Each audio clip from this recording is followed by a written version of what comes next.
Hello everyone. आज की कहानी है इश्क का जादू, जिसका ये पार्ट 22 है। अगर आपको कहानी पसंद आती तो प्लीज़ इसे लाइक कीजिए, शेयर कीजिए और आप इस चैनल पर नए हैं तो प्लीज़ इस चैनल को सब्सक्राइब कीजिए। रोहन घर पहुंचकर अपनी माँ को आवाज़ लगाता है। माँ, कहाँ हो आप? रोहन की आवाज़ सुनते ही वैशाली सोफे पर बैठकर सर पकड़कर बैठ जाती है। तभी एक नौकर रोहन के पास आता है और उसे बोलता है, रोहन बाबा, बड़ी मेम साहब ऊपर अपने कमरे में है। और वह कमरे में अपनी माँ के पास जाता है। रोहन, माँ, क्या हुआ आपको? आप ठीक तो हो ना? मैं डॉक्टर को बुलाऊं? वैशाली, अरे नहीं बेटा, मैं बिल्कुल ठीक हूँ, बस गुस्से के कारण वही पुराना सर दर्द। रोहन, किसने गुस्सा दिलाया माँ आपको? वैशाली, तुम्हारे पापा ने।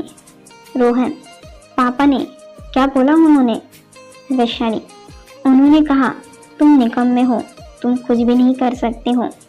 छोटे मोटे चित्रों को पेड़ करने के अलावा अब वह तुमको कंपनी में काम करने नहीं देंगे। बेटा, अब तुम मेरे भरोसे नहीं रह सकते हो। रोहन एकदम सीरियस होकर, क्या पापा ने ऐसा बोला?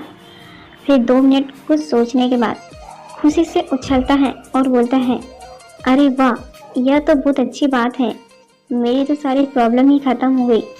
अब फाइनली मुझे कंपनी नहीं जाना पड़ेगा। बच गया मैं तो। थैंक यू माँ, आपने तो बहुत अच्छी खबर सुना दी मुझे। वैशाली, क्या तुम्हें बुरा नहीं लगा? रोहन, बिल्कुल नहीं। और माँ, क्या आप भी इतनी सी बात के लिए आपने मुझे यहाँ बुला लिया?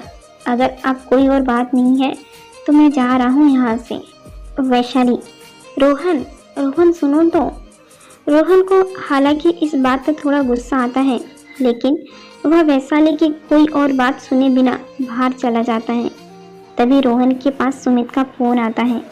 सुमित, रोहन, गैलरी में आग लग गई है और परी तुम्हें बचाने के लिए अंदर चली गई थी और वहाँ से राजवीर उसे घर लेकर आ गए हैं। रोहन, क्या? मैं अभी आता हूँ। रोहन सुमित की बात सुनकर फोन काट देता है और गाड़ी लेकर वहां से निकलता है। राजवीर के घर आता है। रोहन, परी, परी, भाई वो परी। राजवीर, अब ठीक है, सामने वाले रूम में आराम कर रही है थोड़ा। रोहन फटाफट से परी के पास जाता है, जहां परी आंख बंद करके लेटी हुई रहती है। राजवीर रोहन के पीछे आता है। रोहन, बिना किसी मतलब के इससे मेरी बहुत केयर करी है। राजवीर, चिंता मत करो, अब वह मेरी गर्लफ्रेंड है और हम सब एक फैमिली हैं। रोहन, भले ही हम सब एक फैमिली हैं, लेकिन इस परिवार में कोई भी नहीं है जो मेरे लिए मरना चाहता है। केवल एक यही है जिसने अपनी जान की परवाह किए बिना मुझे बचाने के लिए निकल पड़ी। राजवीर, तुम्हें हम सबसे ज़्यादा परी की चिंता है। रोहन, ऐसा नहीं है भाई, बस मैं परी को सबसे ज़्यादा जानता हूँ। यह हमेशा ही मेरी मदद करती आई है, यह हमेशा मेरी प्रेरणा बनी। जब भी मैं निराश होता था, इसने मुझमें हौसला दिया, मुझे खतरे में समझकर आग में कूद गई। भाई, आपको पता है, जब भी मैं परी के साथ होता हूँ, अपने आप को इम्पोर्टेंट समझता हूँ। राजवीर, परी के लिए तुम सिर्फ उसके सबसे अच्छे दोस्त हो। वह सबका ख्याल रखती है क्योंकि वह बहुत ही मासूम है। रोहन, हाँ, मैं बहुत खुश नसीब हूँ परी जैसा दोस्त पाकर। भाई, अगर आज रात आप बिजी हो तो मैं परी का ख्याल रख सकता हूँ। राजवीर, मेरे लिए सबसे पहले परी है, बाकी काम बाद में है। वह मेरी गर्लफ्रेंड है, मैं उसका ख्याल खुद अच्छे से रख सकता हूँ। रोहन, ठीक है, फिर मैं चलता हूँ। वैसे भाई, आपको पता है गैलरी में आग कैसे लगी? राजवीर, मैं भी यही सोच रहा हूँ। मैंने पहले सिर्फ धुआं देखा और फिर जब अंदर गया आग लगी हुई थी। ज़्यादा कुछ नुकसान नहीं हुआ, बस थोड़ा बहुत फर्नीचर जल गया और इस वजह से तुम्हारी एग्जीबिशन खराब हो गई। उसके बाद रोहन वहाँ से चला जाता है और राजवीर भी अपने कमरे में सोने के लिए चला जाता है। सुबह परी की आँख खुलती है और सामने कोई खड़ा रहता है। परी को सूरज की रोशनी में उस इंसान का चेहरा ढंग से नजर नहीं आता, तो वह आवाज़ लगाती है, रोहन, ये तुम हो? जैसे ही वह पलटता है, वो राजवीर, तुम हो? राजवीर, क्यों, तुम्हें किसी और को देखना था क्या? परी, नहीं नहीं, वैसे कल मुझे बचाने के लिए thank you. Rajiv, thank you की कोई ज़रूरत नहीं है, वो मैं किसी को भी अपने सामने मरता हुआ नहीं देख सकता। परी, तो फिर तुम मुझे घर पर क्यों लेकर आए? बचा लिया था तो रेस्टोरेंट छोड़कर आ जाते। राजीव, तुम मेरी एम्प्लॉई हो और एक सीईओ होने के नाते मेरा फर्ज बनता है मैं अपने एम्प्लॉय को बचाऊं। परी चिढ़कर, हाँ बस बस ठीक है, मैं समझ गई। अब मैं ठीक हूँ तो मैं घर जा रही हूँ, बाय। और परी बेड से उतरकर जाने लगती हैं। राजीव उसे हाथ पकड़कर वापस बिठा देता है। राजीव, कोई जरूरत नहीं है कहीं भी जाने की, तुम अभी ठीक नहीं हो, थोड़ी देर यहीं आराम करो। तुम्हें तो अपनी बिल्कुल भी फिक्र नहीं है। क्या कल तुमने एक बार भी मेरे बारे में सोचा अंदर जाने से पहले? परी प्यार से, लेकिन तुम मुझे बचाने आ गए थे ना। राजवीर, जो भी हो, फिलहाल तुम अभी ठीक नहीं हो और तुम कहीं नहीं जाओगी। परी, ठीक है, वैसे रोहन कहाँ है, वह ठीक है ना? राजवीर, रोहन ठीक है, तुम मुझे बस एक बात बताओ, रोहन तुम्हारे लिए दोस्त है या सिर्फ कुछ और? तुम रोहन के बारे में क्या सोचती हो? परी, रोहन, वो तो मेरा बहुत अच्छा दोस्त है। हाँ, वो बहुत हैंडसम भी है, बहुत केयरिंग भी है, मुझे बहुत पसंद भी है, मुझे बहुत अच्छा भी लगता है।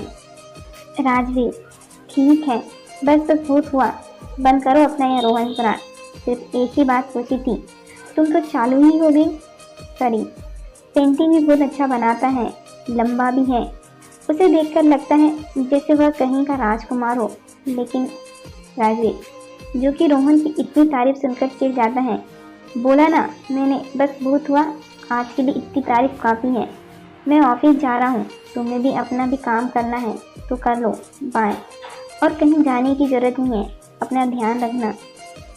परी, अरे लेकिन राजीव, बोला ना मैंने, बहुत है, मुझे अब और कुछ नहीं सुनना रोहन के बारे में।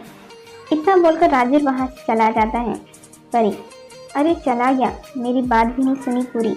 मैं तो कह रही थी कि रोहन चाहे कितना भी अच्छा दोस्त हो मेरा, लेकिन तुम मेरे लिए सबसे अलग हो। कल बिना तुमने अपनी जान की परवाह किए मुझे बचाया, तुम मुझे सबसे ज़्यादा पसंद हो। और परी, कल राजीव के साथ बिताए हुए सारे पल को याद करके शर्मा जाती हैं और शर्मा कर बिस्तर में गिर जाती हैं और फिर अचानक झटके से उठती हैं। परी, ओह नो! परी, तो इतनी बेवकूफ़ कैसे हो सकती हैं? अगर गलती से भी वह नीलम किसी और को मिल गया तो बहुत बड़ी गड़बड़ हो जाएगी। मुझे कैसे भी करके वह नीलम वहाँ से ढूंढकर वापस लाना होगा। परी अपने कमरे से बाहर जाकर आसपास देखती हैं। जब उसे विश्वास हो जाता है कि घर पर कोई नहीं है, राजवीर ऑफिस जा चुका है, वह चुटकी बजाती है और उस रूम के बाहर पहुँचती है जहाँ पर उसने नीलम का बॉक्स छुपाया था।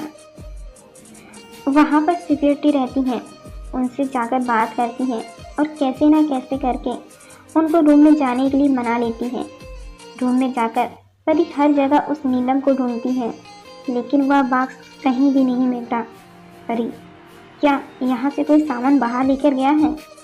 सिक्योरिटी, नहीं, कोई कुछ नहीं लेकर गया है, यहाँ पर बस फर्नीचर वगैरह था जो कि पूरा जल चुका है, मुझे नहीं लगता आपका सामान शायद बचा होगा। परी बहुत ढूंढती है लेकिन उसे कुछ नहीं मिलता और थककर वहाँ से चली जाती है। उसे वहाँ से जाते हुए डॉक्टर निशान देख लेता है। निशान सिक्योरिटी के पास आते हैं और उन्हें बोलते हैं, मैं राजीव की कंपनी से आया हूँ, मुझे यहाँ सीसीटीवी फुटेज चेक करने हैं।